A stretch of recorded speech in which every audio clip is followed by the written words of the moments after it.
ये आवाज सुन रहे हैं आप, अल्लाह अकबर के नारे और नाराए तकबीर की गूंज किसी धार्मिक सभा की नहीं है, बल्कि ये लोग मुंबई घेरने जा रहे हैं, सीएम शिंदे से मिलने जा रहे हैं, इतना बड़ा काफिला लेकर खुद की एकजुटता दिखाने जा रहे हैं। न ट्रैफिक व्यवस्था का ख्याल, न लोगों की परेशानियों का फिक्र। ओवैसी के समर्थकों की बस एक ही मांग है कि बीजेपी विधायक नीतीश राणे को पुलिस गिरफ्तार करे।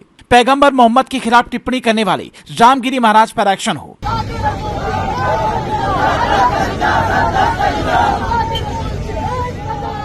छत्रपति संभाजीनगर से निकली ये रैली सीएम शिंदे के आवास तक पहुंचती, उससे पहले ही सिंघम ऑफिसर्स की टीम ने इनके साथ क्या किया, तस्वीर देख लीजिए।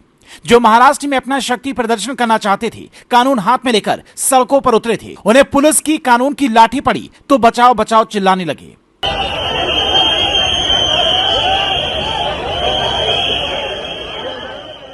अब इनका साथ देने के लिए खुद ओवैसी महाराष्ट्र पहुंच रहे हैं। 25 सितंबर शाम 7 बजे महाराष्ट्र में ओवैसी पहुंचते, उससे पहले उनके समर्थकों का प्लान मुंबई में माहौल बदलने का था, लेकिन ठाणे के आनंद नगर जकात नाके के पास पुलिस ने इनका प्लान फेल कर दिया। लेकिन इसी तस्वीर ने एक सवाल भी खड़ा कर दिया कि क्या मां दुर्गा, मां काली और प्रभु श्री राम को लेकर विवादित टिप्पणी करने वालों के खिलाफ इस तरह से आपने किसी भीड़ को सड़कों पर उतरते देखा है? अगर नहीं, तो फिर महाराष्ट्र में जब गणेश उत्सव की धूम चल रही है, उस वक्त में इस तरह की भीड़ का क्या मकसद हो सकता है? जिस नेता के खिलाफ ये प्रदर्शन कर रहे हैं, वो बीजेपी विधायक नीतीश राणे इनकी भीड़ पर बस एक लाइन का पोस्ट लिखते हैं, 2 तस्वीर के साथ मराठी में कैप्शन देते हैं, इतना तो हम नाश्ते में खा जाते हैं, जिससे लेकर सड़कों पर उतरे लोगों का गुस्सा और बढ़ जाता है। पर पलटवार कहीं से भी कम नहीं होता। अकबरुद्दीन ओवैसी का वो बयान तो आपको याद ही होगा, जिसमें कहा जाता है कि 15 मिनट के लिए पुलिस हटा लो, हम देख लेंगे। उसके जवाब में नीतीश राणे का 19 सितंबर को यह बयान आता है कि 15 मिनट के लिए पुलिस को छुट्टी पर भेजो, फिर हिंदू अपनी ताकत दिखा देंगे। इससे पहले नीतीश राणे ने रामगिरी महाराज को हाथ लगाने वाले को भी धमकी दी थी, जिससे लेकर ओवैसी की पार्टी के नेता वारिस पठान कहते हैं, इसे हम बर्दाश्त नहीं करेंगे।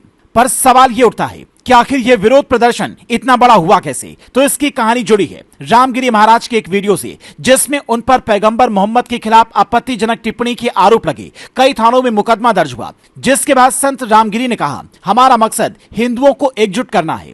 कौन है संत रामगिरी महाराज?